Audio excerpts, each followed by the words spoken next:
Order. The House and Committee on the Mixed Ownership Model Bill is resumed. Members, before the dinner break we were debating Part 2. Russell Norman has the call. He's just under 4 minutes remaining. Mr Chair. Dr Russell Norman. Thank you, Mr Chair. As I was saying before the break, I was discussing the government's amendment that would prevent the government selling more than 49% of all the share types, not just the voting shares, and the significance of that for the companies. What this means is that there is now fundamentally no difference in terms of access to capital between the MOM bills and the SOEs. Previously, before this amendment came in, the MOM bills had the ability to issue non-voting shares in order to raise capital, even if the proportion of non-voting shares in private owners went above 49%, and that gave them a mechanism to raise capital via that method. Once this amendment goes through, assuming that it will, the MOM companies, the mixed ownership model companies, no longer have that access to that capital. In fact, they will totally require the Crown to buy 51% of all the shares that they issue, whether those shares are voting shares or non-voting shares, in order for the Crown to maintain its 51% ownership of all the shares, voting and non-voting. There is no way that the government is going to provide these electricity companies with half of all their new capital needs. They're just not going to do it. The government has repeatedly said it has no capital to spare. It doesn't want to provide capital to these companies. It doesn't want to provide capital to any companies. So from the point of view of the companies, their only option to raise capital will be through debt instruments. That is, they will issue bonds. So they won't be able to issue new shares because the government will basically block it happening. And so their only way to get more capital is to issue bonds or debt instruments. That is exactly what they can do now. They do not need to be converted into mixed ownership model companies in order to raise capital through issuing debt instruments.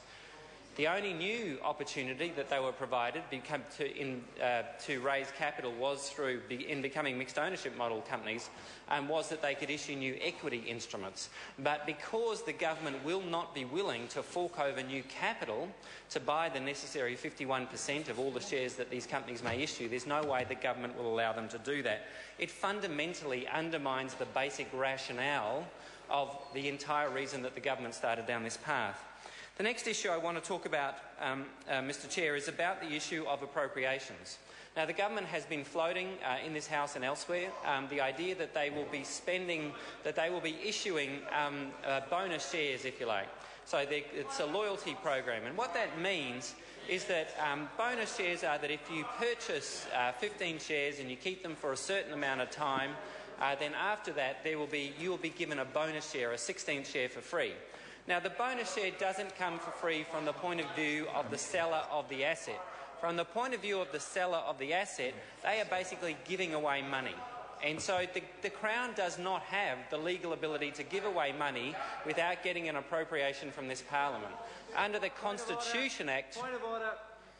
A point of order, Gareth Hughes. Mr Speaker, I wish to apologise to the member for interrupting, but Standing Orders very clearly says that interjections must be related to the debate. I find this highly disrespectful, what's happening between the Minister and Clayton Cosgrove.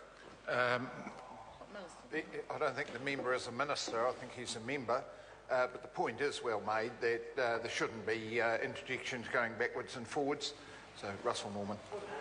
A point of order, Clayton Cosgrove. Apologise to my Green colleague, and I apologise to you, sir. I was assisting Mr Heatley with his addition. Oh, that's not a point of order. And let me just say, there will be no tolerance for that. If members are going to use points of order to make points that are not related to the debate or in regard to the order of the House, they may not be in the House.